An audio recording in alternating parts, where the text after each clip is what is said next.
One nation one पोल अगर सही नियत से किया जाए तो उसमें कोई गलती नहीं है। देश में आज़ादी के बाद वन नेशन वन पोल 1965 तक था, लेकिन अगर वो इस नियत से किया जा रहा है कि जब हमारी हवा है तो जल्दी से सारा इलेक्शन एक साथ करा लो और जब हवा नहीं है तो अलग अलग करा लो। एक और आप वन नेशन वन पोल की बात कर रहे हैं और दूसरी तरफ एक छोटे से राज्य झारखंड को 4 भाग में बांटकर चुनाव करा रहे हैं ताकि प्रचार करने के लिए आपके पास और समय मिले। तो ये दोनों बात साथ में नहीं चल सकती है। ये दिखाता है कि ये सिर्फ इस बात के लिए इसको तैयार किया जा रहा है कि अगर उनको लगे कि भाजपा की हवा बन गई तो एक ही बार पूरे देश में चुनाव करा ले। ये गलत नियत से किया जा रहा है। उस कॉन्सेप्ट में कोई गलती नहीं है।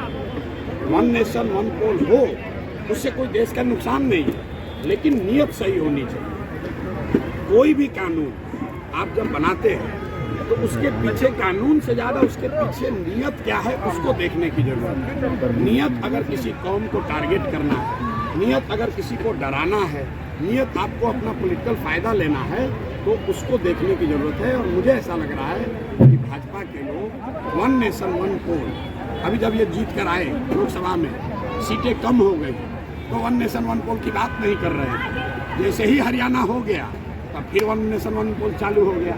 तो आप अगर देश के हित में है तो कीजिए, लेकिन अगर देश के हित में है तो चाहे आप हारे या जीते दोनों ही परिस्थिति में हित में है। अपने हार जीत से जोड़कर उसको देश पर ना थोपे। ये बात सर, ये बेला और इमामगंज में क्या पोजीशन में है जनसुराज? भाई आप देख लीजिए, आप जनता का मूड आप देख लीजिए। हम क्या बोले, हम तो आज आए हैं, आप लोग यहाँ के पत्रकार हैं, आपको बेहतर समझ है। मैं ऐसा समझता हूँ कि चारों विधानसभा में कम से कम बेला में रिकॉर्ड मत से जनसुराज का प्रत्याशी जीत कर आया। प्रत्याशी को लेकर कई तरह का सवाल उठ रहे हैं कि जनसुराज ने पढ़े लिखे व्यक्तियों को नहीं दिया है, इंटर पास डॉक्टर को बना। मेरे भाई सही लोग, सही सोच और सामूहिक प्रयास। हमारा कमिटमेंट है सही आदमी को टिकट देना। सही का पैमाना क्या है? वो डिग्री नहीं है। कई लोग कहते हैं कि आप तेजस्वी की बात कर रहे हैं। तेजस्वी की जब बात कर रहे हैं तो आपके यहाँ कैंडिडेट बहुत बड़े डिग्री वाला नहीं है, बिल्कुल ठीक बात है।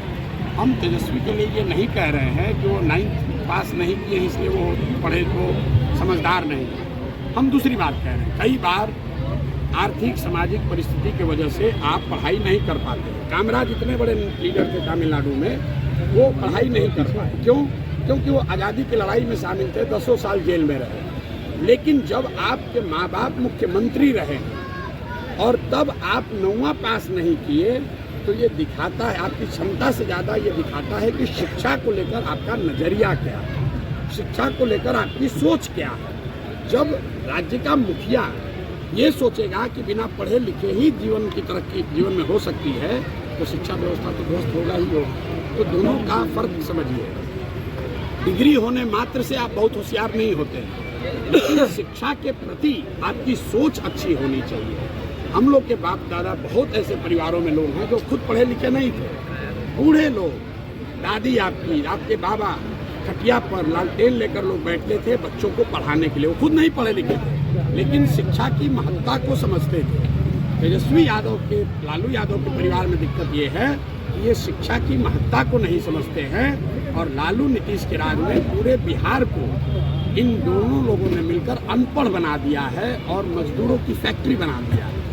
जब बच्चे पढ़ेंगे नहीं तो फिर उनका भला होगा। आप अगर हिंदू समाज को देखिए तो हम लोग कहते हैं कि जब तक सरस्वती नहीं होंगी तब तक लक्ष्मी का वास नहीं हो सकता। जब तक ज्ञान नहीं होगा तब तक धन आपके पास आ नहीं सकता। अगर आ भी गया तो वो सही तरीके से आप उसका इस्तेमाल नहीं कर पाएंगे। बहुत बहुत स्कूल बैग मिला है सर आपको चुनाव चिन्ह? स्कूल बैग मिला नहीं है, स्कूल बैग मांग कर लिया है क्योंकि बिहार के गरीबी से निकलने का रास्ता है स्कूल बैग, बिहार की अशिक्षा को खत्म करने का रास्ता है स्कूल बैग, बिहार से बेरोजगारी खत्म करने का रास्ता है स्कूल बैग। यहाँ लालू नीतीश ने यहाँ के बच्चों के पीठ पर बोरा बांधा है। जनसुराज उनके बच्चों, यहाँ बिहार के बच्चों के पीठ पर स्कूल का बस्ता बांधना चाहता है।